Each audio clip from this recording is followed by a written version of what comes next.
Here on Democracy Now!, democracynow.org, The War and Peace Report. I'm Amy Goodman with Juan Gonzalez. Well, today marks the 100th birthday of Nelson Mandela, perhaps the world's most famous former political prisoner. He was in prison 27 years in South Africa before his release in 1990. He was elected the country's first black president 4 years later. On Tuesday, former President Barack Obama spoke in Johannesburg at an event marking the centennial and used his first major address since stepping down as president to issue thinly veiled criticism of President Trump. We see the utter loss of shame among political leaders where they're caught in a lie and they just double down and they lie some more. You have to believe in facts. Without facts, there's no basis for cooperation. If I say this is a podium and you say this is an elephant, it's going to be hard for us to cooperate. That's President Obama speaking at a mass stadium packed with South Africans. For more, we're joined by someone who was very close to Nelson Mandela, Reverend Jesse Jackson, civil rights leader, founder and president of Rainbow Push. Reverend Jackson, I want to go back to 1984 when you gave your presidential campaign speech at the Democratic National Convention speaking out against apartheid in South Africa. At its worst, our nation will have partnership with South Africa. That's a moral disgrace. It's a moral disgrace. It's a moral disgrace.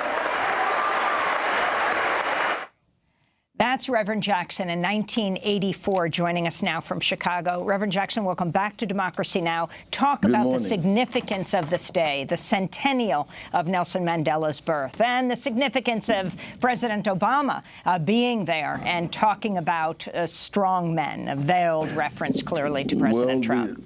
The low point was the U.S. kinship with South Africa as its military and economic partner. And the movement arose here to fight that relationship between the U.S. and South Africa. I think the good news is Mandela represents a kind of a breath of fresh air going through South Africa and across the continent of Africa.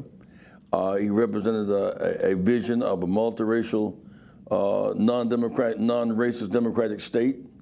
And he rejected strongman government. He could have been elected until he died. He chose to try to build a democracy, a political democracy, and lay the groundwork for an economic one. And so he has gained his stature in the world of great leaders. And Reverend Jackson, South Africa today, obviously the ANC has, after Mandela, has had major problems in terms of dealing with corruption within its ranks. How do you see the state of the South African people today?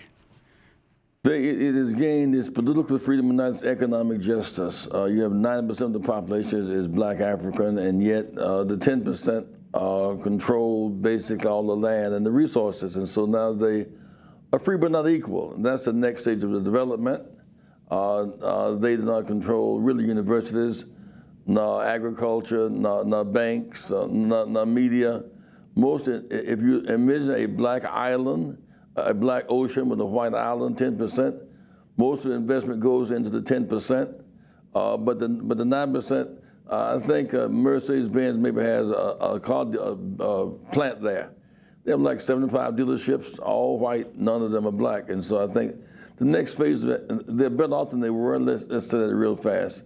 But now that they've gained political freedom, they need economic justice, and that will happen. But I think that the shackles of apartheid and its ugliness has been broken.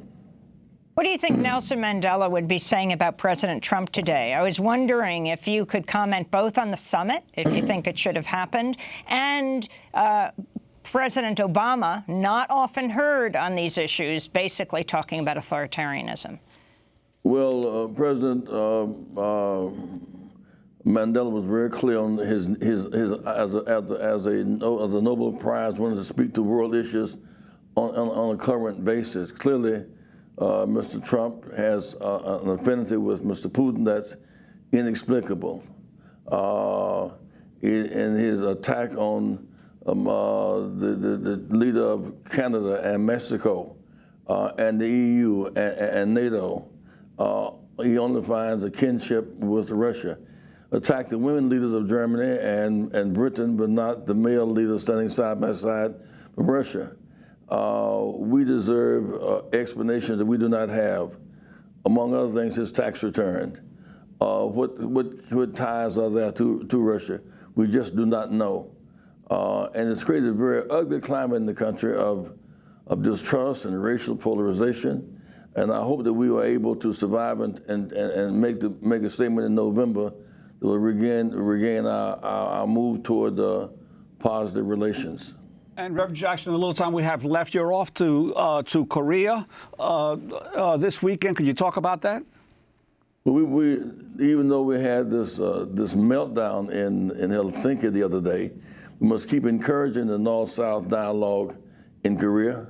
We must hope that the DMZ will become a peace zone one day. We must keep discouraging the military buildup in the peninsula again, and fight for family reunification. We must not go backwards. I think that Mr. Trump, when he met with the North Korean leader, it was a blow in the right direction. We must not let it go back, because there's a certain cynical notion that says, don't trust them. Well, you need trust and verification. But I do think that we must encourage the North-South reunification in Korea. You're speaking to us from Chicago. This week is the 5th anniversary of Black Lives Matter. 5 years ago, George Zimmerman acquitted for the killing of Trayvon Martin. And then just this past week, the police killing in Chicago of Harith Augustus, a well-known and very popular barber, father of 2. Your comments today? Well, it seems there's a kind of open season on shooting blacks. Two things need to happen. One, when people are unarmed or killed, it should be a federal crime. Two, we must make lynching a federal crime. By the way, it is not. We must make lynching a federal crime, and shooting unarmed people must be a federal crime. There's too much of it. It's Ferguson, it's Trayvon Martin, it's Diallo in New York. And the idea of using blacks as objects of anger and venom is just too pervasive. And we certainly feel the impact of it, and I just hope that it will not explode in ways that distracts us from the agenda of fairness for all. Well, Reverend Jackson, I want to thank you for being with us. We're going to break for 30 seconds. When we come back, we'll talk about Eric Garner. Eric Garner, who was killed 4 years ago this week in a New York police chokehold as he gasped, "I can't breathe," 11 times.